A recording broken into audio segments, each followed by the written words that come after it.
여러분 안녕하십니까. 사진통장 25회 방송을 시작을 하겠습니다. 오늘도 진행에 변함없이 송보입니다. 네, 접니다. 접니다. 너만 누구야? 오늘 확실하게 하고 가자. 어. 내 옆에서 방송하는 친구는 포비도 아니고 포디. 포디. 또 어떤 분은 저번에 숫자로 포디? 나하고 카톡 하시는 분은 포디. 그러니까 4D. 근데 포디, PODY. 한 번 더 설명을 해드려. 그 포디가 뭐의 약자인지를. 포디가 뭐의 약자인지는 저도 몰라요. 그냥 너 대충 발음 내는 대로 그냥 쓰는 거고. 너 미국에서 아무 썼던 의미도 이름이냐? 없고. 아니, 포디가? 포디라니. 레이첼 포터님은 왜 두 분이시지? 저게 내가 볼 때는 튕겨 나갔다가 다시 들어오신 것 같아. 한 번 튕겼다 나갔다 들어오면 두 명이 돼, 아프리카는? 몰라. 나도 그런 건 난 이쪽 시스템. 그러니까 내가 아까 얘기했잖아. 내가 관심 없는 분야는 그냥 잘만 돌아가면 된다. 예전에는 내가 참 먹는 걸 좋아했거든. 먹는 튕겼다가. 것도. 근데 요즘은 먹는 것도 관심 끌었어. 해야 될 일들이 너무 많아. 신경 쓸 일도 너무 많고. 그래서 내 건빵을 다 먹었나? 건빵을 다 먹은 게 아니라 다 먹었는데 내가 다 먹은 게 아니라 네가 다 먹었는데 집에서 갖고 와야 된다는 것을 계속해서 잊어버리고 있지. 내가 요즘 내 처한테 좀 예전엔 안 그랬는데 요즘에 나오면서 자꾸 핸드폰도 안 갖고 나오고 그럴 때가 있어. 그래서 주차장까지 나왔다가 다시 올라가서 갖고 오기를 하는 모두가 거야. 황과장님 반갑습니다. 예. 내 처한테 조금 요즘 구박을 좀 먹고 있어. 대현님. 뭐 어쨌거나 대현님 좋은 반갑습니다. 것들이고. 이거 일주일 동안들 잘 지내셨죠? 요 며칠 동안은 미세먼지가 대단한 것 같아. 서울 쪽은. 뭐 지방 쪽은 어떤지 모르겠는데 오늘은 괜찮지만. 대단해갖고 사실은 환기도 좀 하기 쉽지 않았고 이제 호흡기 개통도 좋을 게 없었고 뭐 난 마스크도 쓰고 다니는 스타일이 아니고 근데 무엇보다도 이제 뿌여니까 사진 찍은 촬영할 때 좀 별로 좋은 조건은 아니었지. 그래도 그냥 전국이 필터야 그냥. 그렇지. 전국이 그냥 포기 필터야. 그냥. 포기로 그냥 덮어버렸다.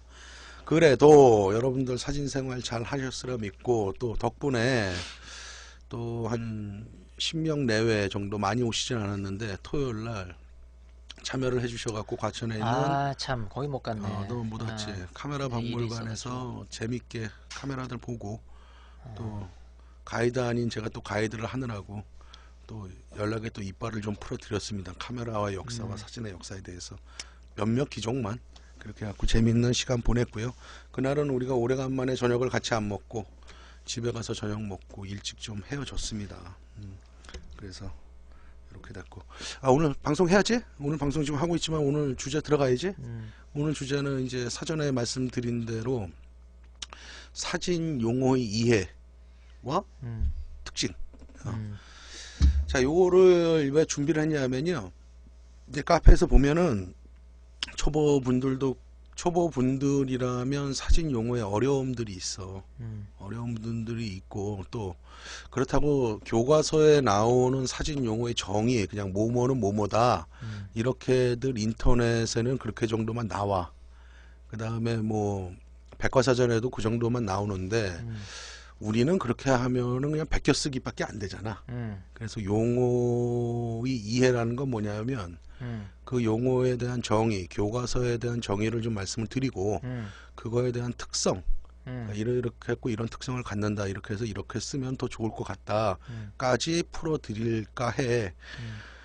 그래서 내가 가져온 게 좀 양이 되네. 한번 갈 때까지 가보자고. 아니야. 이게 별로야? 사실은 1회분 정도로 만들려고 이 정도 중요한 거 뭐부터 시작할까 그래갖고 머릿속에 생각나는 대로 우리 카페에서 물어보는 것 중심으로 그 다음에 인터넷을 조사해 봤더니 초급 용어라 그러더라고 이런 것들이. 그래서 거기에 플러스 알파 해갖고 내가 몇 가지 중요한 용어들을 좀 더해 봤는데 이거 말고도 수백 가지가 넘지 사진 용어가. 그런데 이제 좀 전문적인 분야로 들어가게 되면 너무 어렵기 때문에 일단 1회 지금 사진 용어 1회 방송이 될 것 같은데 첫 번째 방송이 될 것 같은데 여기서는 요 정도를 먼저 급한 대로 해보고 그 다음에 이제 또 특색 있는 거 다 알 수는 없고 그 몇백 가지 종류를 어떻게 다 하겠어. 몇천 가지가 됐는데 그 중에서 또 2회 방송 몇 회 방송까지 갈지 모르겠지만은 반응이 좋으면은 그런 것들을 좀 더 줄여서 계속 좀 해볼 건데 이것도 오늘 다 못하지 않을까 설명이 길어지면 그렇게 생각을 해. 그래서 첫 번째로 사진 용어 우리가 왜 해야 되는지에 좀 정의를 좀 내려야 될 것 같아. 사진 용어를 왜 해야 되는지를.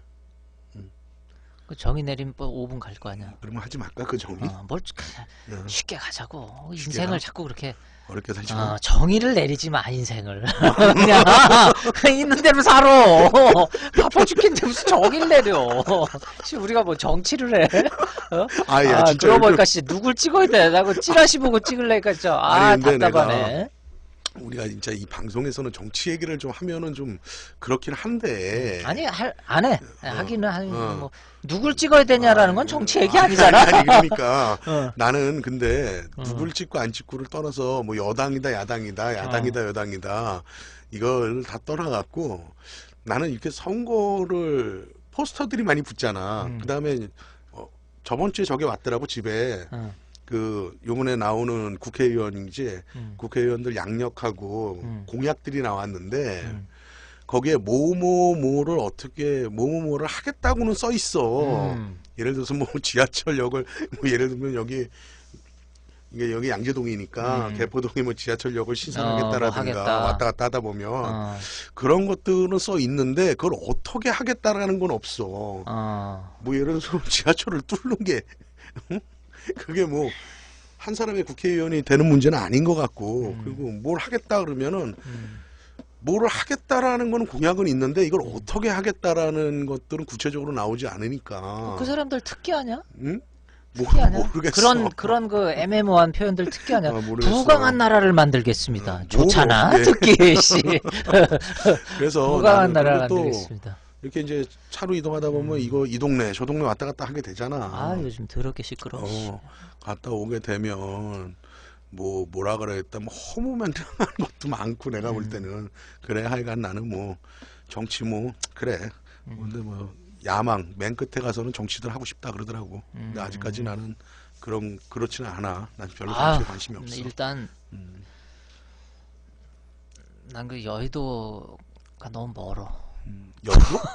아 여의도? 너무 멀어. 일단 국회의사당? 난 가기 싫어. 못 가나. 그래서 뭐 어쨌거나 누가 되든지 간에 이 나라와 이 민족을 위해서 사진당 뽑자. 사진당. 최선을 다해주는 종교단체에서도 뭐 기독당 이런 것들이 있잖아. 그런 것들이 있고 근데 뭐 얼마나 될지 모르겠어. 그 다음에 무소속으로 나왔어. DF 카메라 전 국민에게 보급하자. 이야 옛날에 그 허경영 어떤 분이 했던 그 굉장히 그 파격적인 재밌으신 분이야. 그래.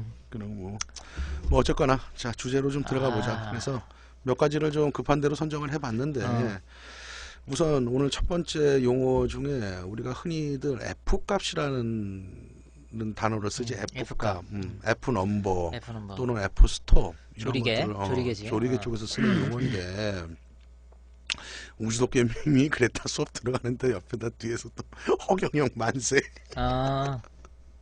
이건 재밌으신 분이야. 뭐 전 국민에게 DF를 주면은 뭐 만세지 뭐. DF를 주면 괜찮은 것 같아. 그럼. 니콘이 지금 이 방송 듣는 순간 전 국민에게 기분이 DF를 무시할 주면은 거고. 그래서 DF 눈에서 자꾸 아른거려. 큰일 났어. 좀 참아봐. 왜 자꾸 그런 거에 장비병이 걸리려 그래. 아니 다 늦은 나이에. 내가 웬만하면 장병 안 걸리는데 그 카메라. 자 어지간 F 값 뭐냐 나 이제 이거죠. 해도 돼? F 값이 뭐냐이라는 거지. 야 근데 왜 A, B, C, D, E, F, G 알파벳이 그렇게 많은데 왜 F라는 거를 붙여놨느냐 이거지. 왜 F? 하고 말하면 26개 알파벳 이게 뭐의 약자냐. F. 그런 것들 생각 안 해보나? 왜 F를 붙여놨을까? 붉은바다 22님 조금 됐습니다. 대현님이 만든 사람이 F를 좋아하나 봐요. 자, 진짜 할 게 많으니까 시간을 좀 끌지 말고 바로바로 대답을 좀 해드려야 될 것 같아. F라는 것은 어떤 거의 약자가 아니라 그냥 우리가 F를 붙이기로 약속을 한 거야. 대신에 소문자로 쓰는 게 아니라 문서화를 할 때는 대문자로 쓰기로 약속을 했어. 그 대문자 F에다가 그 다음에 숫자 1.4, 2, 2.8 뭐 4 이런 식으로 우리가 쓰기로 한 거야. 그래서 F 값이라는 건 뭐냐면 쉽게 얘기해서 렌즈의 초점 거리를 음. 렌즈의 직경으로 나눈 값이야. 그 이제 구경비 쪽으로 들어가는 용어인데 어. 그래서 그걸 우리가 F 넘버라 그래. 그 예를 어. 들면은 초점거리 100mm의 렌즈 직경이 지름이 쉽게 해서 지름이 50mm짜리가 있다. 그럼 100 나누기 50 하면 한 둘이 나오잖아. 2. 그리고 이거는 F2 직경을 갖는 조리개를 갖는 렌즈란 뜻이야. 렌즈. 그다음에 맨 앞에 렌즈 앞에 보면 F1.4, F2, F4 뭐 이런 식으로 표시가 돼 있잖아. 1대 1대 1.4 뭐 1대 2 이렇게 돼 있는데 요거는 이제 렌즈의 구경비라 그러는데 그거는 이제 개방 조리개 수치를 나타내. 그다음에 이제 너 이런 얘기 많이 들어봤지? 아니? 뭐 물어보지도 않았는데 뭐가 아니야 이씨. 아, 눈 가려. 너 아씨, 눈을 긁고 있는데 지금 질문을 하고 앉아있어, 이씨. 여기 뭐 들어갔나 봐, 이거. 카메라 좀 잠깐 돌리고 뭐 우당탕 한번 해보고 시작할래 너?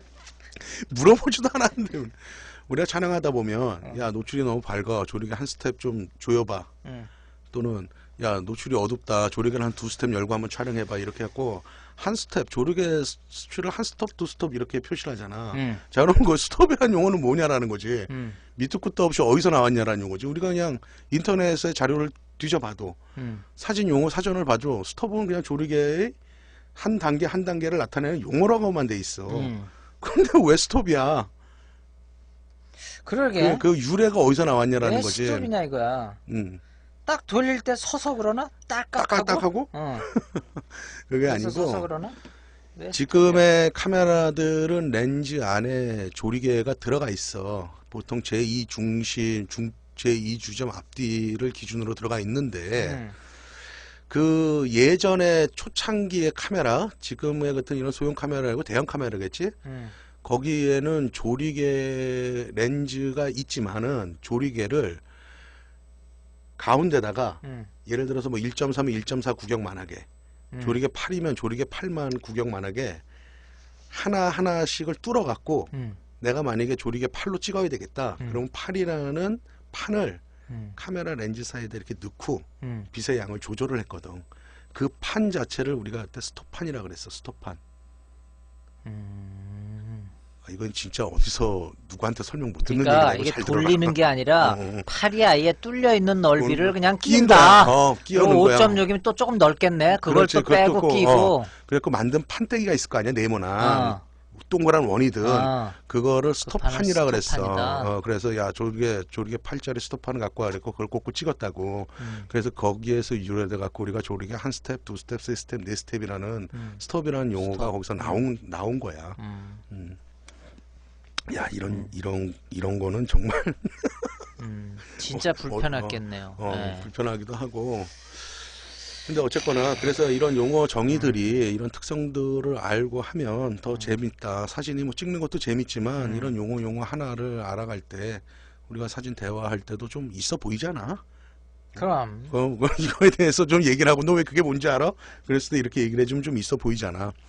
그 다음에 또 초보자들이 가장 궁금해 하시는 게 이제 화각이라는 개념이 나와. 화각. 야 도대체 이 화각이 뭐냐? 화각이 뭐야 포디? 네가 알고 있는 화각이라는 개념이 뭐야? 렌즈가 쉽게 보는 설명 쉽게. 각도? 렌즈가 보는 각도. 렌즈가 보는 각도. 어. 그거보다 이제 더 쉽게 설명이 들어가면 그러니까 내가 보는 게 아니라 렌즈가 보는 각도. 더 쉽게 설명을 들어가면은 렌즈가 촬영할 수 있는 범위. 그러지. 그렇지? 렌즈가 촬영할 수 있는 범위를 우리 화각이라 그래. 화각. 그런데 그 화각의 기준은 어디냐? 우리가 렌즈를 표시하고 교과서에 표시하는 화각의 기준 몇 도다. 도로 표시하잖아. 그래서 보통 표시하지. 표준 렌즈 50mm 표준 렌즈가 대체적으로 46도에서 47도의 화각을 가져. 그렇지? 그러면 그게 몇 도의 화각을 어느 기준으로 하느냐? 화면 대각선의 길이.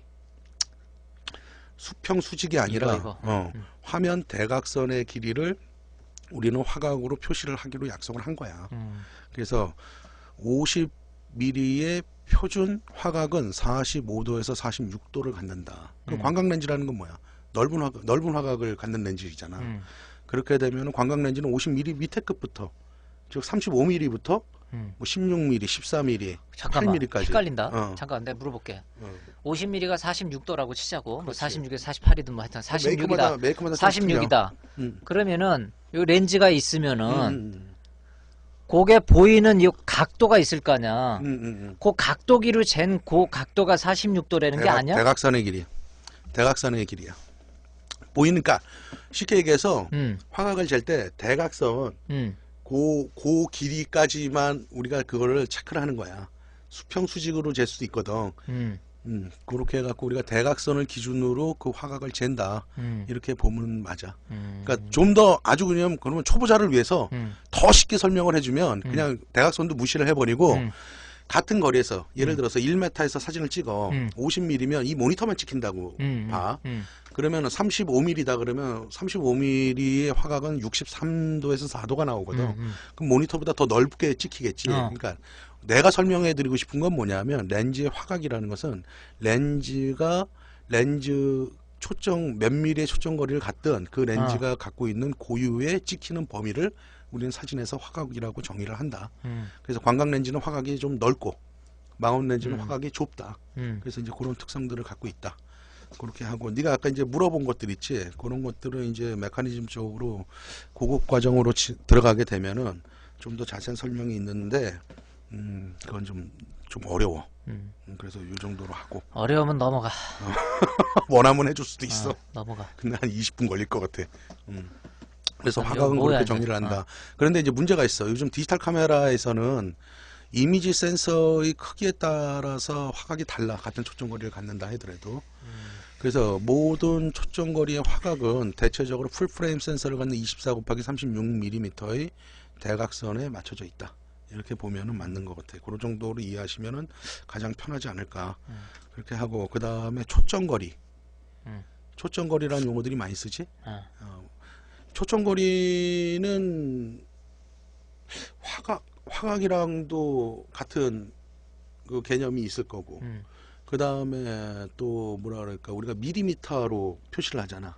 100mm 또는 50mm 렌즈, 35mm 렌즈, 200mm 렌즈.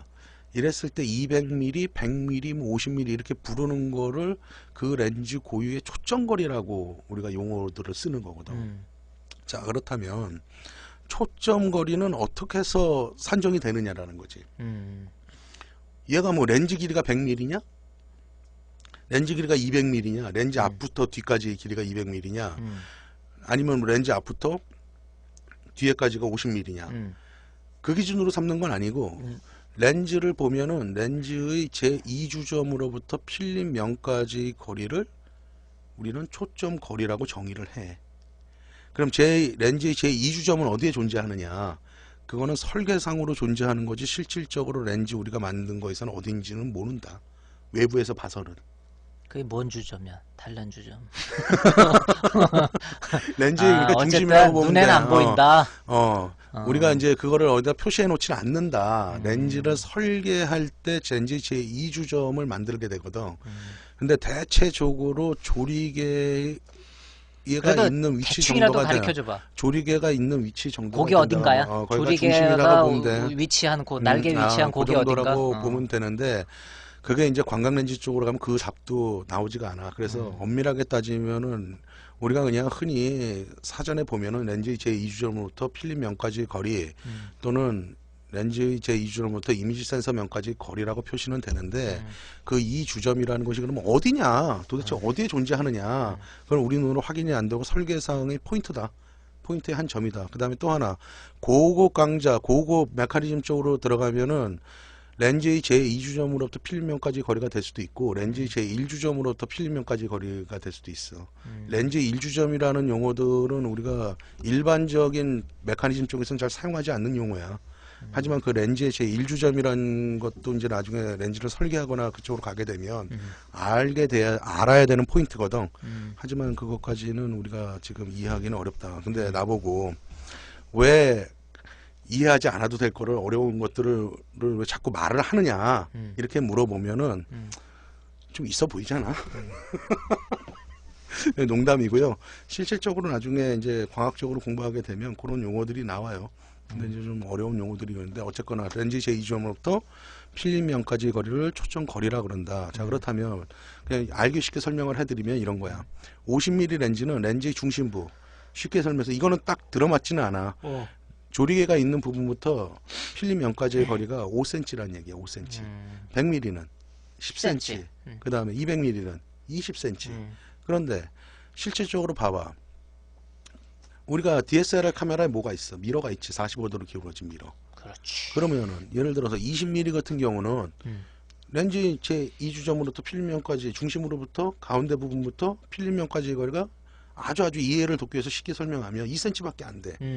그러면 미러가 있어. 필름면은 뒤에 있고 두께가 이만큼이야. 그럼 그거 그대로 설계를 해서 꽂게 되면 어떻게 돼?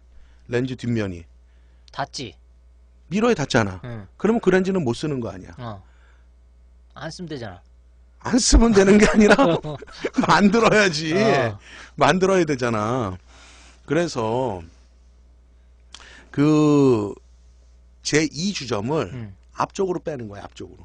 그래서 내가 아까 설계상의 포인트일 뿐이다. 그게 어디에 중간에 뭐 존재하고 실제로 존재하는 건 아니다. 앞으로 빼면은 2cm라는 게 길어지니까 충분히 설계를 할 수가 있잖아. 그렇게 설계를 하는 방식을 리트로 포커스 타입 렌즈라 그래. 그게 그거의 대표적인 주자가 칼 자이스에서 나오는 디스타곤. 디스타곤 구성이 레트로 포커스 타입. 그러면은 광각은 웬만하면 리트로 포커스 거의 다 쪽으로 다. DSLR 카메라를 사용하는 렌즈에 한해서. 근데 라이카 같은 경우는 뭐 어떻게 돼? 거리 연도식 카메라잖아. 그건 좀 틀리지. 가운데에 미러가 있어 없어? 없어. 없지. 그럼 20mm도 그냥 2cm로 만들어 버리면 돼. 그렇게 되면 어떻게 돼? 맨 뒤에 렌즈가 거의 필름면에 가까이 붙겠지. 그렇지. 그런 렌즈들이 설계가 쉽고 좋은 렌즈들이야. 그래서 설계 방식에 따라 그러는데 그것도 장단점들이 존재를 해. 그리고 그 다음에 또 하나. 그래서 레트로 포커스 타입의 렌즈들은 어떻게 하냐면 망원 렌즈를 거꾸로 설계를 해버리는 거야. 망원 렌즈를 뒤집어서 만들면 광각 렌즈가 돼. 그런 식으로 설계를 하는 거다. 후지사님, 저번에 밀리님 송수의 광각 렌즈 반갑습니다. 역설계했다고 들었는데 닉네임 초광각 렌즈는 밀리님은 역설계니까 렌즈 천벌이야, 앞부분이 무겁고 뚱뚱했던 거구나. 그 망원 렌즈를 뒤집었다고 생각하시면 돼요. 그렇게 타입이 레트로 포커스 타입 렌즈고 거리 연도식 카메라나 이런 것들은 보통은 대칭형 렌즈들이지. 대칭형 렌즈. 그래갖고 앞뒤 렌즈를 대칭형으로 설계를 해. 그런데 이제 대칭형 렌즈도 장단점들이 존재를 해. 다 좋은 점만 있는 건 아니야. 그래서 그런 부분들은 이제 제가 렌즈 이야기인가? 뭐 이런 데서도 조금씩 설명해 드렸고, 우리 카페에서 이런 것들이 아마 광각 렌즈들 얘기하면서 내가 동영상에서 언급을 했던 것 같아. 궁금하신 분들은 그쪽에서 좀 더 자세한 얘기들 들으셨으면 좋을 것 같아요. 그래서 초점거리는 그렇게 정의를 할 수가 있다. 그 다음에 또 렌즈에서 보면 우리가 뭐 50mm를 50mm 1.4 렌즈가 아까 하던 얘기 좀 정리 하나 더 할 게 있다. 화각에서 그래서 요즘 디지털 카메라는 이미지 센서가 작은 것들이 있잖아. 그래서 50mm 렌즈를 거기다 꽂는다고 표준화가 46도를 갖는 렌즈는 아니다. 대각선의 길이라고 그랬으니까 크롭 바디용 이미지 센서는 대각선의 길이가 짧잖아. 그러니까 예를 들어서 50mm를 꽂으면 망원이 니콘이나 되겠지, 소니에서 1.5 크롭이 되니까 75mm 망원 렌즈가 되는 거지. 그렇게 그걸 이해를 하셔야 되고, 모든 렌즈는 풀프레임 이미지 센서를 갖는 24/36에 맞춰져 있다. 이렇게 보시면 돼요. 내가 지금 계속 앉았다 일어났다를 반복을 하잖아. 네. 내가 지금 어깨가 아파서 그래. 이게 거북목이네, 거북목. 나 진짜 가지가지해요. 좀 이렇게 좀 아프지 않은 세상에서 좀 살고 싶어. 이렇게 좀 다른 목을 해봐. 이렇게. 다른 뭐? 거북목, 토끼목 해야 되냐? 이렇게. 그 다음에 렌즈의 군매수들이 요즘 나올 거야. 누가 반갑습니다 이렇게 쓰셨네. 렌즈의 군매수 50mm 1.4 렌즈가 있다. 그랬더니 스펙을 딱 살펴보니까 6군 7매 구성. 그 다음에 50mm 1.8 렌즈가 있다. 5군 6매 구성. 그 다음에 뭐 35mm 1.4 렌즈가 있다. 10군 13매 구성. 뭐 이런 식으로 군과 매수라는 것이 나와. 자, 이건 뭐냐 이거지. 우리가 렌즈 스펙을 보니까 몇 군 몇 매라고 나온다 이거지. 뭐냐 이거지. 뭐 같아? 보디. 군은 군은 집단이고 집단이고. 매는 매매할 때 매는 응. 그 렌즈 실제 한 장, 한 장. 하나 실제.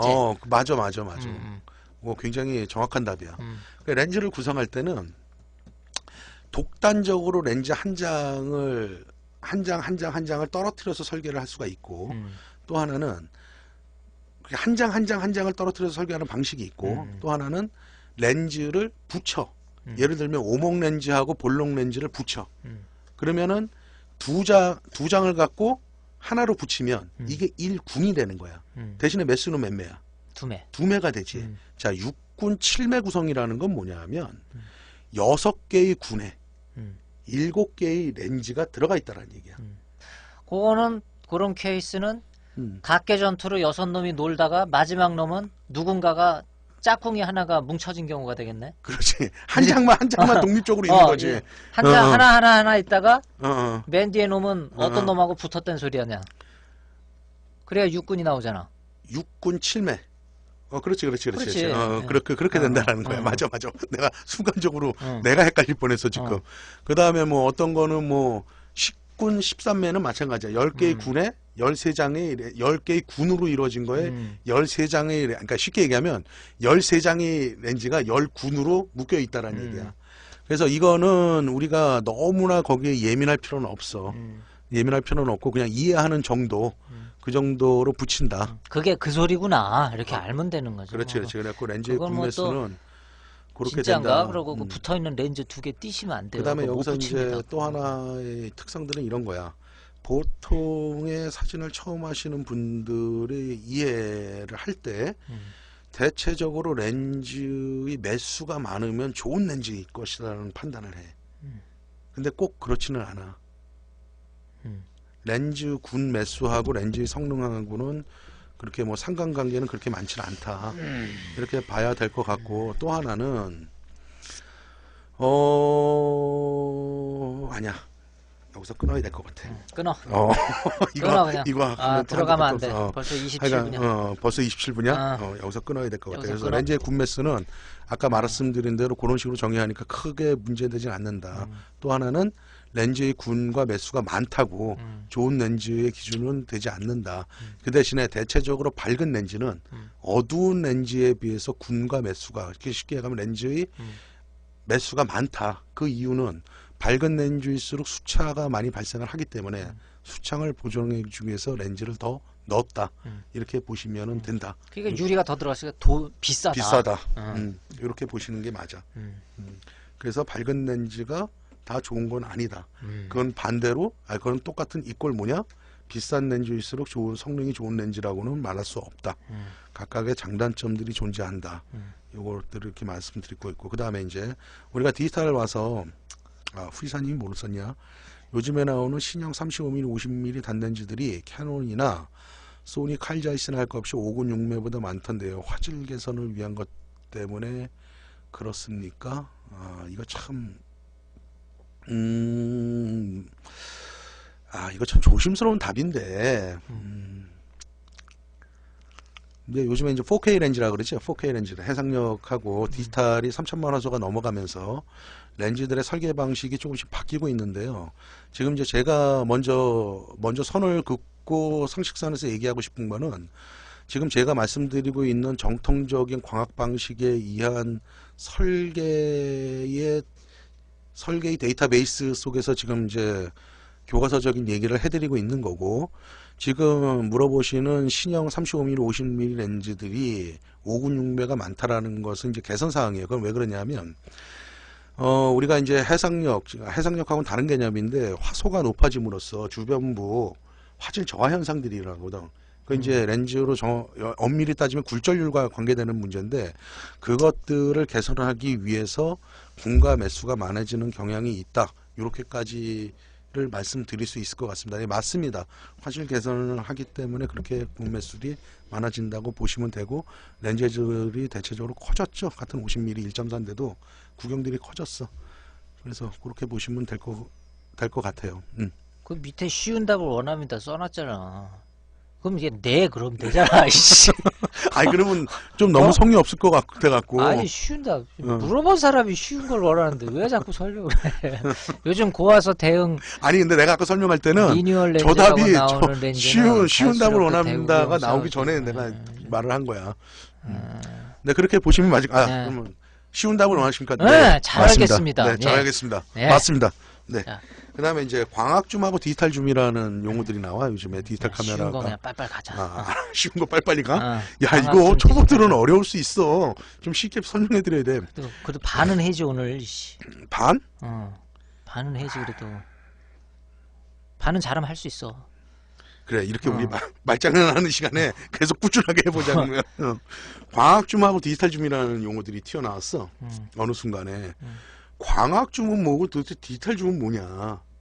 디지털 카메라가 나오면서 나오냐. 이게 예전에 우리가 필름 쓸 때는 이 얘기가 없었어. 광학줌은 그야말로 이거야. 70에 요즘 많이 쓰는 70에 210 렌즈가 있어. 망원 줌 렌즈. 그러면은 이거는 줌비가 몇 배야? 3배지. 3배지. 210 나누기 70 하니까 3배 아니야.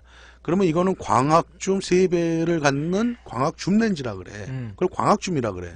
그럼 디지털 줌이라는 건 뭐냐 하면 70에 210을 렌즈를 꽂고 있어. 근데 보통의 똑딱이 카메라에서는 디지털 줌으로 해갖고 5배, 뭐 10배까지도 쓸 수가 있어.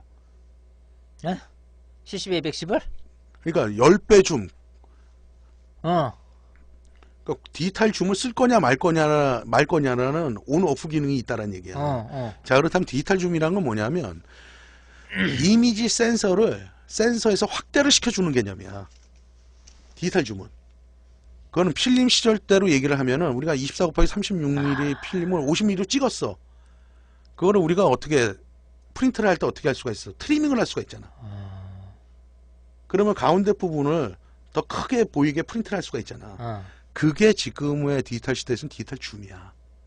그거 사기 아니야 그거? 그러니까 거꾸로 얘기를 하면 그냥 70에 210을 꽂아갖고 210mm로 찍었어. 그걸 나중에 우리가 포토샵이든 후보정에서 이렇게 늘려서 다 그냥 트리밍 해버리고 트리밍을 하나 어. 디지털 줌으로 당겨서 찍나 똑같은 효과라는 얘기지.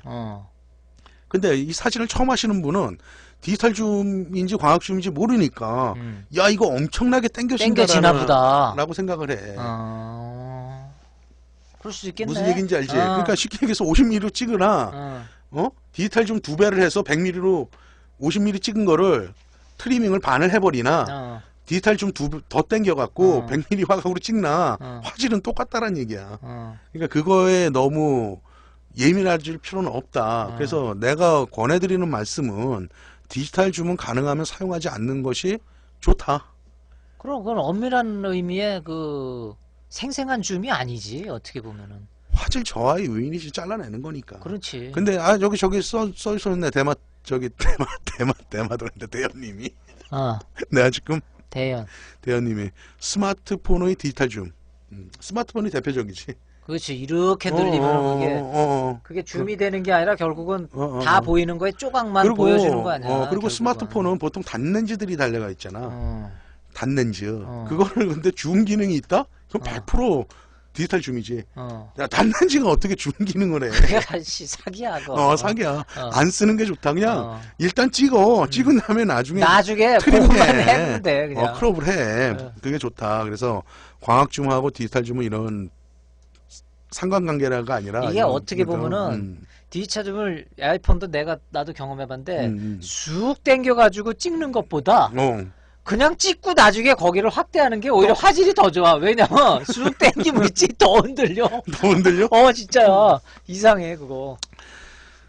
야, 더 흔들리는 것도 말이 안 돼. 아니 뭐가 이렇게 덜덜덜 떨려. 이게 안 맞아. 이게 이렇게 이걸 이렇게 보잖아. 보면은 저쪽에서 이렇게 화각이 딱 잡히면 그냥 이렇게 보고 찍는데 확 당기면 얘가 이렇게 계속 흔들리다니까. 저 피사체가 떨려 보이는 거 아니야? 떨려 보이는 거? 모르겠어. 그거 이제 나중에 트리밍을 하게 되면 그렇게 떨려 나오겠지. 그거 안 찍어놨어. 아니 뭐 술 다 먹는 사람이 뭐 수전증 있어. 우리도 떨리기는. 그걸 디지털 줌이다. 그걸 디지털 줌이다. 그래서 두 글자로 굳이 주면 사기네, 사기. 사용할 필요는 없다. 그렇게 보시면 돼. 자, 관광 렌즈, 표준 렌즈, 망원 렌즈. 이거는 넘어갑시다, 그냥. 넘어갈까? 그럼 나중에 시간 되면 할까? 이걸 설명을 안 되는 건 우리 아프리카 멤버님들에 대한 예의가 아니겠지. 그럼 노출은 설명을 좀 해드려야 될 것 같아. 노출. 간단히 해 이것도. 노출? 이거 노출은 굉장히 중요한 개념이야. 노출. 요즘 그 노출이 많어. 그래서 연예인들이 노출이 많아 너무. 노출이라는 개념은 우리가 이제 이미지 센서나 필름에 어느 정도의 빛이 받아들이냐 하는 정도거든. 그걸 이제 우리가 노출이라 그러는데 이 노출의 교과서적인 정의가 중요한 것이 아니라 어떤 것이 적정 노출이라는 것이 중요한 포인트가 되는 거야. 내가 어떤 것을 적정 노출로 잡아갈 것이냐. 물론 우리가 지금까지 사진방송 오늘 25회인데 하면서 노출이라는 얘기들을 잠깐 해드렸어. 자, 그러니까 노출에는 두 가지가 있어. 사전적인 교과서적인 정의가 있고 그다음에 사진가의 자기 노출이라는 것이 있거든. 그러니까 뭐 어떤 사람들은 내가 이제 이 얘기를 했다고 사진을 굉장히 노출 오버를 다 시켜버렸어. 하얗게 하이키 사진을 찍는다 그래갖고 전부 다 노출을 오버시킨 거야. 그래서 자기한테는 이게 적정 노출이다라고 이렇게 말씀하시는 분이 있는데 그거는 좀 오버인 것 같고 그다음에 이제 하이키 사진, 로우키 사진에서도 그냥 뭐 하얗게 나온다고 다 하이키 사진이 아니고 어둡게 나온다고 다 로우키 사진은 아니거든. 그래서 노출이라는 개념의 정의는 일단은 사전적인 정의는 개조 표현과 어두움과 밝은 곳이 가장 이상적으로 표현되는 것을 우리는 적정 노출이라고 교과서적으로는 정의를 해. 자, 그렇다면 어느 정도가 적정 노출이라는 거는 이제 봐야지 알겠지만 그다음에 자기 노출이라는 것은 뭐냐 하면 일단은 카메라 노출계가 지시하는 값대로 찍는다면 특별히 밝거나 어둡지 않는다면 90% 이상 적정 노출을 우리가 얻을 수가 있어. 그런데 우리가 자기 사진가만이 갖고 있는 자기만의 노출은 뭐냐 하면 거기서 한 스텝 또는 반 스텝을 밝게 찍어준다거나 어둡게 찍어줌으로써 자기가 원하는 표현을 할 수 있다면 그것 또한 적정 노출이라는 개념에 들어갈 수 있다라는 얘기를 나는 하고 싶은 거거든. 그 다음에 우리가 적정 노출을 조절할 수 있는 건 셔터 스피드와 조리개라는 것들로 갖고 있는데 그래서 그 노출이라는 개념은 우리가 사진할 때 가장 기본이면서 가장 중요한 요소이기도 해. 그런데도 불구하고 한편으로는 그거에 신경을 안 쓰고 그냥 넘어가는 경우도 상당히 많다라는 거지. 노출이 좀 과부족이 되면 후보정에서 보정을 할 수가 있다. 내가 디지털 시대에서는 지금 이거를 얘기하고 싶어서 지금까지 얘기를 한 건데 우리가 후보정으로 어느 정도 보정을 할 수가 있어. 그 다음에 적정 노출을 만들어 줄 수도 있어. 하지만은 화질이라든가 여러 가지의 종합적인 그러니까 쉽게 얘기해서 퀄리티를 만들 때 가장 좋은 방법은 처음에 찍을 때 적정 노출로 촬영하는 것이 가장 중요하다. 난 그래서 그렇게 보고 지금 후이사님이 말씀을 하셨는데 전 늘상 불안해서 다단계 노출을 한장 고릅니다. 다단계가 좋은 거예요. 가장 좋은 방법이고 저 다단계 노출을 다른 말로 피라민 노출을 네트워크 마케팅 노출이라고도 하죠. 이거 지금 방송 처음 들어보시는 분은 얘들 뭐하는 애들이냐 그래. 그걸 이제 사진 용어로 따지면은 브라켓팅이라는 용어를 쓰죠. 브라켓팅. 노출 브라켓팅이라는 거를 쓰는데 그건 요즘 나오는 디지털 카메라들은 거의 다 그 기능이 있을 거예요. 그리고 뭐 0.5스텝씩 또는 한 스톱씩 또는 두 스톱씩. 지가 알아서 하나? 그 브라켓팅은 3장, 5장, 뭐 7장. 그 버튼이 있어 아예? 그렇지. 아이폰도 그 있더만 뭐 HDR이라고 해가지고 지가 알아서 도장 찍던데. HDR이라는 거는 틀려. HDR이라는 거는 얘도 그 도장 찍어보니까 그거는 이제 어두운 부분을 한 장 찍고 가장 밝은 부분을 찍어갖고 두 개를 합쳐주는 거야. 그렇게 되면은 그 개조폭이 넓어지겠지. 그러니까 다이나믹 레인지가 넓어진다라는 표현을 쓰는 거거든. 그거하고 난 저게 모르고 있었는데 이게 세팅이 돼 브라켓 있잖아. 음, 나중에 음, 보니까 이상하다. 내가 언제 두 개씩 찍었지? 나중에 보니까 똑같은 게 두 개씩 있어. HDR이라는 것이 확실히 장단점들이 존재를 해. 어. 다양한 개조 표현을 할 때 폭넓게 사용할 때는 좋을 수도 있지만 그걸 너무 과도하게 사용하게 되면 사진이 영 어색한 느낌이 들어. 우리가 볼 때. 그래서 그거는 좀 조심스럽게 사용해 줄 필요성이 있다. 그렇게 보시면 될 것 같아. 노출. 자, 그 다음에 노출과 더불어 등가 노출이라는 용어들이 있어. 등가 노출. 등가 노출이라는 건 뭐냐 하면 예를 들어서 내가 지금 밖에서 노출을 쟀어. 그랬더니 250분의 1초에 조리개 8이라는 노출값이 적정 노출로 딱 잡혔단 말이야. 자, 그런데 내가 피사계 심도를 얕게 하고 싶어. 그래서 조리개를 좀 열어야 될 것 같아. 그러니까 나는 4 정도까지 열어야 될 것 같아. 2스텝 정도를.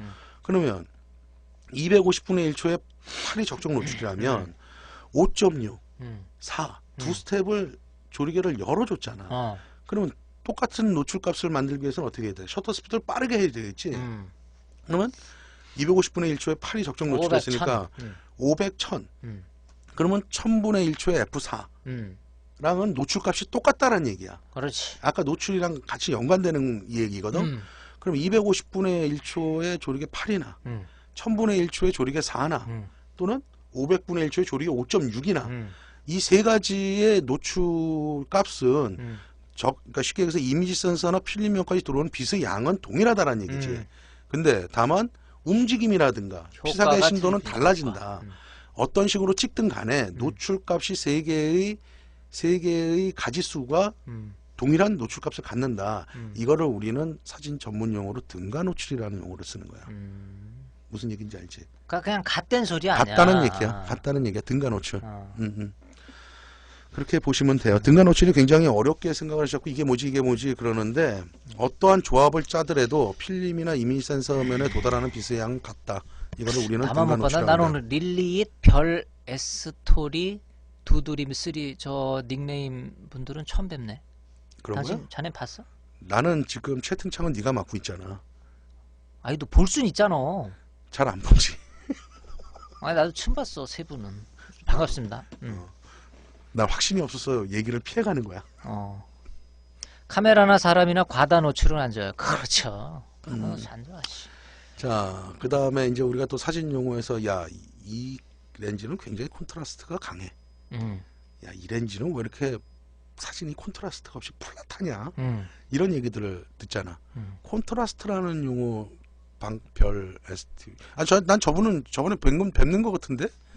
한번 난 저건 읽는데 우리가 아니 그랬고 몰라 뭐 난 별 스토리 아니야? 대문자 소문자 대문자 별 스토리. 콘트라스트라는 용어들을 많이 들을 거야. 근데 우리가 이제 콘트라스트 용어도 정확한 정의가 좀 필요해. 우리가 흔히 말하는 콘트라스트는 뭐야? 흑과 백이 있다고 쳤을 때 그게 만약에 예를 들어서 흑과 백 사이가 10단계가 있는 종이가 있고 그 다음에 그게 15개 단계, 그러니까 즉 10단계보다 5단계 회색이 더 많이 있다 그러면 콘트라스트는 어느 게 강해 보이냐면 그 단계가 적은 거일수록 콘트라스트가 강해 보이잖아. 우린 단순하게 그렇게 설명들하고 얘기를 하는데 렌즈 이제 콘트라스트가 강하다 약하다라는 그렇게 표현을 할 수가 있어. 내가 지금 설명한 대로 그렇게 표현을 할 수가 있는데 콘트라스트가 좋은 렌즈냐 좋지 않은 렌즈는 콘트라스트가 강하다 약하다 하고는 조금 다른 얘기야. 즉 설계할 때 우리가 플레어라는 거 알잖아. 플레어. 렌즈에 빛이 들어와 갖고 그러니까 쉽게 얘기하면 번지는 현상. 그걸 우리 이제 플레어 또는 뭐 거기서 좀 더 들어가면은 같은 거에서 뭐 할레이션, 고스트 이미지 뭐 이런 식으로 또 분류가 되겠지만 그러니까 렌즈의 플레어를 어느 정도 제거가 되어 있느냐. 좀 어렵지? 그러니까 콘트라스트가 좋은 렌즈냐 안 좋은 렌즈냐는 우리가 엄밀히 말하면 콘트라스트가 강한 렌즈냐 강하지 않은 렌즈냐라고 동일선상에서 얘기할 문제는 아니다. 콘트라스트가 좋은 렌즈냐 안 좋은 렌즈냐는 플레어를 얼마만큼 설계 단계에서 제거하고 만들었느냐 안 만들었냐의 문제야. 이해돼? 어려워? 아니 안 어려워. 정말이야? 아니 그렇게 봐야 근데 돼. 내 말은 이 렌즈는 콘트라스트가 좋다. 콘트라스트가 나쁘다. 라는 표현의 문장을 우리가 말하려면은 렌즈만 보고는 알 수는 없는 거고 결국 그 렌즈가 표현해내는 결과물을 보고 얘기하는 거 아니야? 그 말을 했다는 당시 자체는. 내가 네가 그렇게 얘기할 것 같아서 지금 이걸 얘기를 한 거야. 우리 보통 사람들은 네가 지금 얘기한 것처럼 그렇게 생각을 해. 자, 그러니까 쉽게 얘기해서 이런 거야. 그냥 간단하게 얘기를 하자. 니콘에 50mm 1.4 렌즈가 있고 꼭 그런 건 아니야. 50mm 1.4 렌즈가 그런 건 아닌 건 얘기하지 그러니까 말고 꼭 그런 것만 얘기해. 예를 드니까 50mm 1.4 렌즈가 50년대에 만든 게 있고 지금 2007년도에 2016년도에 만든 렌즈가 있어. 예를 들어서 두 개가 있다면 사진을 찍었더니 니콘 렌즈가 콘트라스트가 굉장히 좋아 라고 얘기를 해. 그런데 콘트라스트가 강한 렌즈가 니콘 렌즈는 대체적으로 지금까지 온 광학적인 성능이 콘트라스트가 강한 쪽에 속해. 자, 그런데 50mm 1.4고 지금의 2016년도 50mm 1.4 렌즈를 같은 장소에 촬영을 했어. 그러면 니콘 렌즈는 콘트라스트가 화질적으로 봤을 때 강해, 둘 다. 그런데 하나는 옛날에 50년대에 만든 거는 같은 장소에 쓰는데 좀 플레어가 조금 눈에 띄어. 근데 2014, 17, 16년대에 만든 거 플레어가 좀 적어. 예를 들면 그러면 콘트라스트가 강하게는 두 개 다 보이지만 콘트라스트가 좋은 렌즈라는 것은 그 플레어가 적게 묘사되는 2016년대에 만든 니콘 1.4 렌즈가 좋은 렌즈라는 거야. 콘트라스트가. 콘트라스트가 강하고 약한 거하고는 다르다는 얘기지.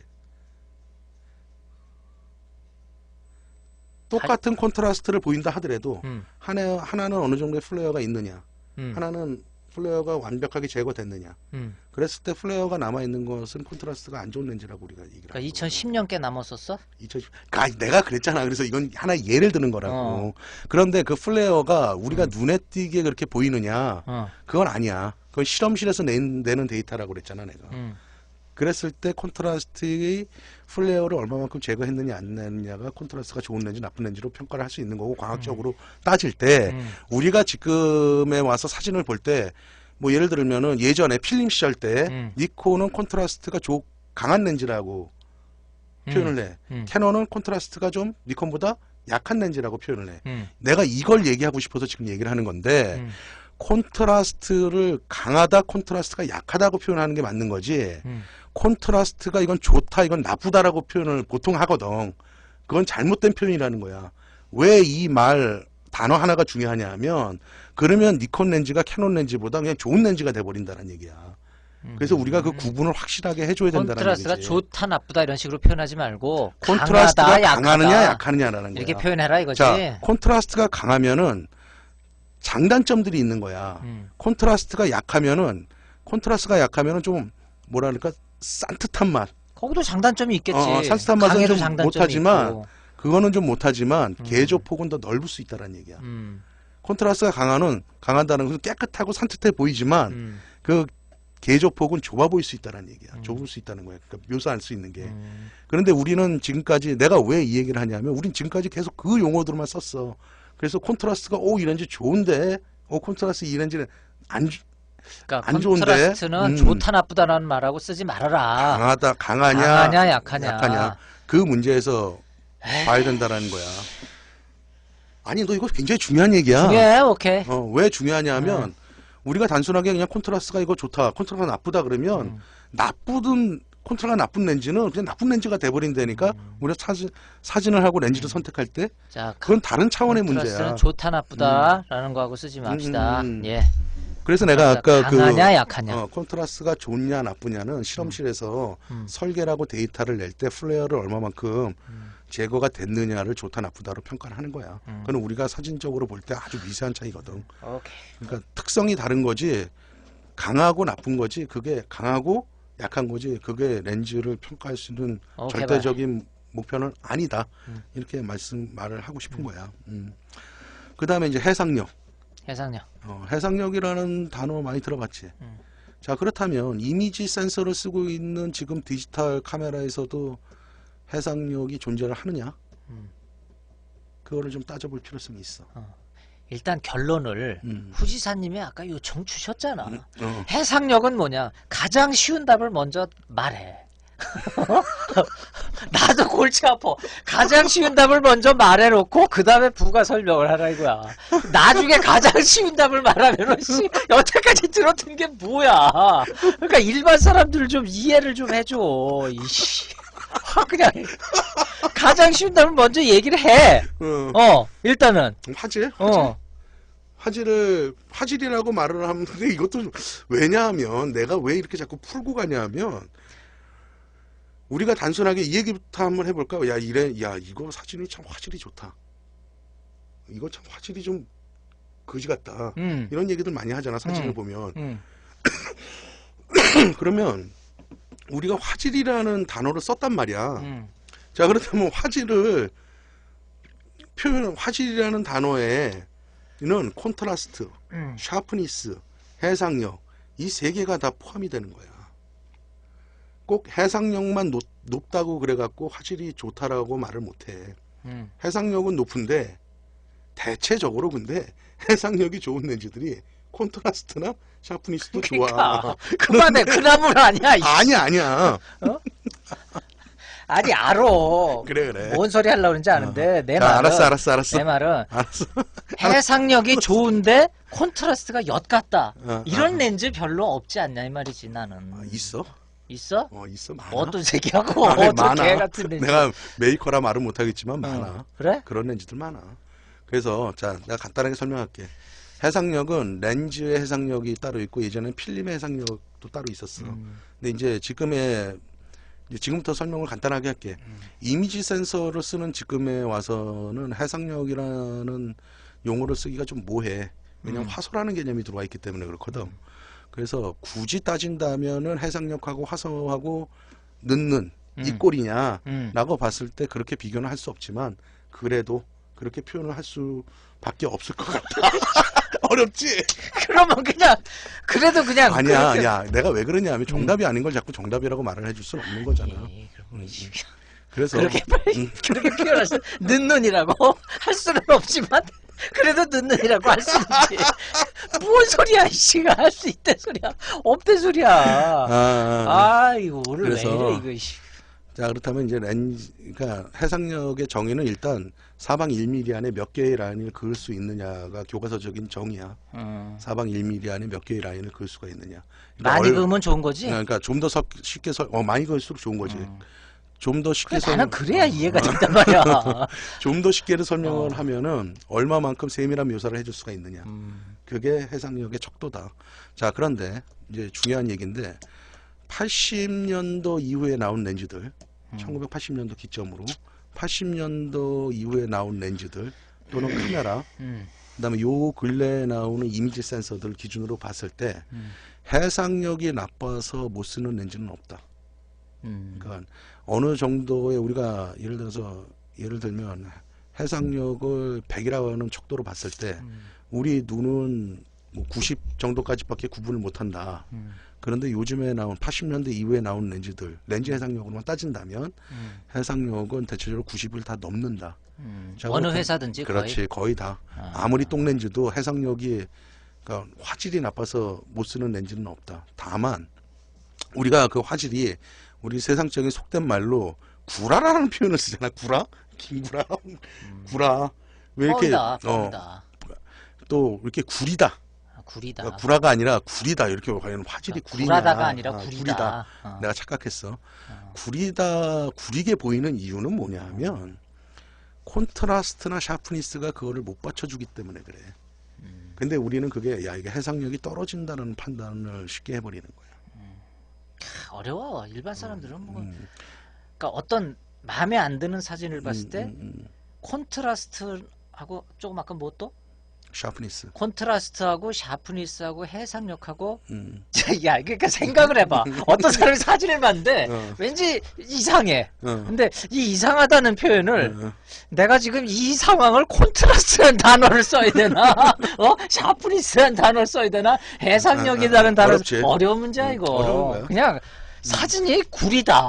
그냥 구리다. 맞아. 그거밖에 안 돼 표현이. 맞는데 문제는 그러니까 그게 맞으면 그러니까 그만인데. 결국 그 구리다라는 한 표현이 음. 중에서 콘트라스트 문제냐, 샤프니스 문제냐, 해상형 문제냐, 예, 그거를 또 들어갈 수 있다라는 거 아니야. 그렇지. 또 어떤 문제 그렇지. 때문에 이게 그러니까 구린지. 자기가 정말 사진가로서 좋은 사진을 찍고자 한다면은 그것도 어느 정도 기인을 한다. 왜냐하면은 콘트라스트를 떨어진다 그러면 그걸 올릴 수 있는 방법을 강구해야 되는 거고 샤프니스가 떨어진다 그러면 어느 정도 올릴 수 있는 방법을 강구를 해야 되는 거야.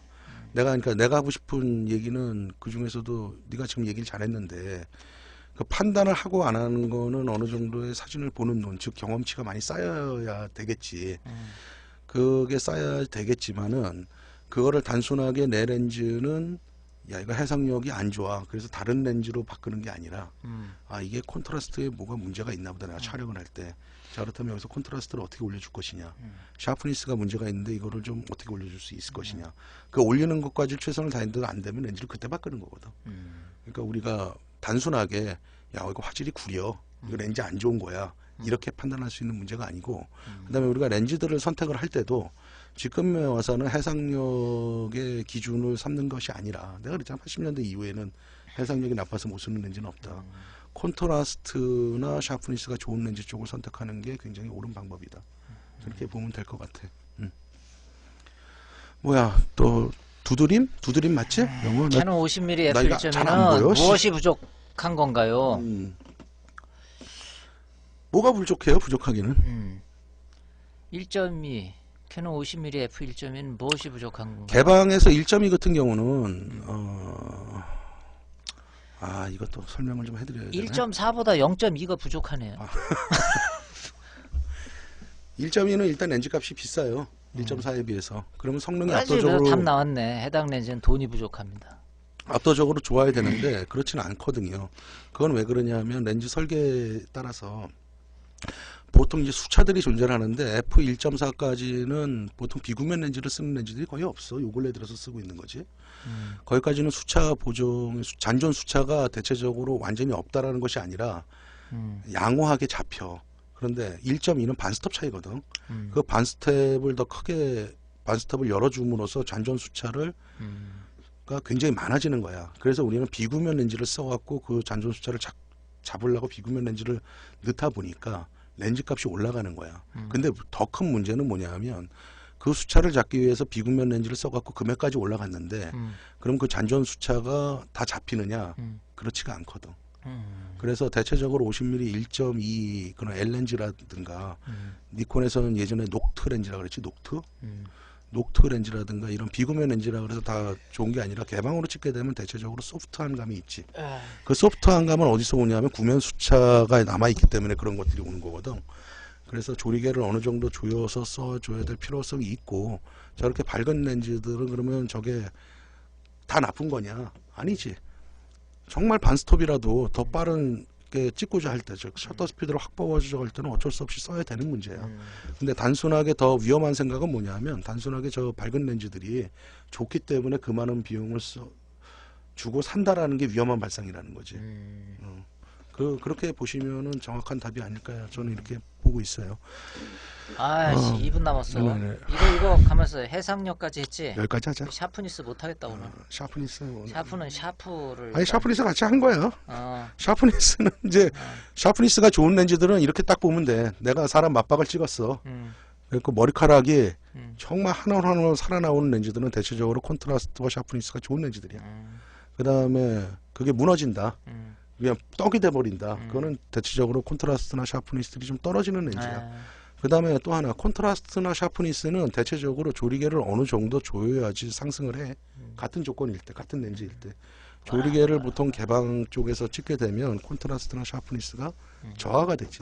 그래서 우리가 이런 점들을 잘 활용을 해야 되는데 야 아무래도 안 되겠다. 다음에 사진 용어 이해와 특성 조금 더 하고 더 해야 되겠다. 이거 말고도 수십 개가 있는데 이것도 다 못하고 있는데 그렇게 되고 있다. 이 중에 좀 필요한 지식이 있을 거야 아무래도. 그거 괜찮네 오늘. 사진이 구리다 라는 표현 속에는 세 가지 요인이 있다. 콘트라스트 문제냐 해상력 문제냐 샤프니스 문제냐. 아니, 제가 오늘 포디가 저한테 사실 그 얘기를 했잖아요. 쉽게 설명을 하자. 나도 쉽게 설명을 하면 굉장히 쉽게 설명을 해드릴 수가 있는데 그렇게 되면 뭐가 되냐면 우리가 그냥 결국 지금 떠돌아다니는 그 용어 정의 그것밖에 되질 않아. 아이씨, 오해를 하지 마. 내가 쉽게 설명하라는 소리는 쉬운 답을 먼저 앞으로 끌어내. 결국은 이겁니다. 그러나 이게 조금 더 풀어서 해서 그 후지식을 좀 더 드리겠습니다. 이런 방법을 취하지 앞에서 확 논문을 읊어놓고 뒤에 한마디로 이겁니다. 이걸 뒤집지 말라는 거야. 알았어. 내 말은. 알았어. 아니 나 근데 그거를 지금 30몇 년 동안 이런 걸 살았잖아. 그래서 그런 거 같고 다음부터 후지산과 나의 요구를 드려줘. 후지산님과 나의 후지산님과 너의 요구를 일단은 정답부터 얘기를 해. 쉬운 답부터 얘기를 해. 그리고 부가 설명 들어가는 거 오케이. 하지 말래 소리가 아니야. 알았어. 그래갖고 하여간 오늘 좀 할 것들이 많았는데 시간에 쫓기다 보니까 마음이 급하니까 말들도 제가 그러니까 혀가 꼬이네요. 그래갖고 다음에도 이게 재밌는 게 몇 개가 있네요. 예, 다음에 한 1탄 더 해봐야 되겠습니다. 1탄 더 하고 여기다 좀 더 추가를 해갖고 우리 더 갈 수 있도록 그럽시다. 하고.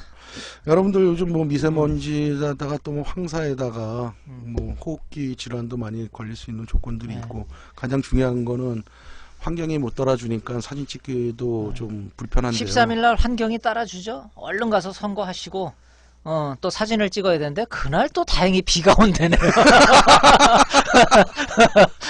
너 요즘 유머 많이 늘었다. 환경이 도와줘. 그래서 오늘 하여간 그냥 왔다 갔다 하면서 어쨌거나 설명해 드리려고 제가 뭐 하여간 짧은 지식이나마 여러분들하고 좀 같이 해봤습니다. 다음 시간에 좀 더 이어서 해볼 수 있도록 하고요. 일주일 동안 또 건강하게 사진생활 하시길 바라겠습니다. 지금까지 송보였습니다. 네, 포대였습니다. 고맙습니다. 네.